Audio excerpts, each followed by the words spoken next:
Guys, I'm gonna brag up on my wife here for a minute, but I'm doing it for a reason. There's a reason for you that's gonna serve you why I'm bragging about my wife tonight, okay? One thing I hear from a lot of guys is, how do I get my wife on the self-development journey? Now you're on the path.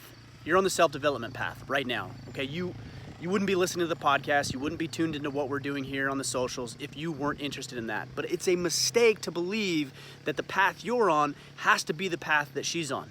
She doesn't need to listen to the same podcast. She doesn't need to be interested in the same conferences. She doesn't need to be reading the same books. I used to do everything I could to get my wife to do the things that I was interested in.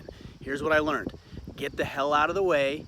Let her do it her way. Let her get on her self-development path and let her thrive. So here's what my wife has created, at least partially what she's created this year with her garden.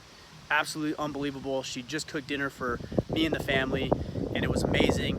And I would say 60 to 70% of what we ate came out of this garden. Guys, this is self-development to my wife. It might be the same for you and your wife, and it might be different. And that's the point.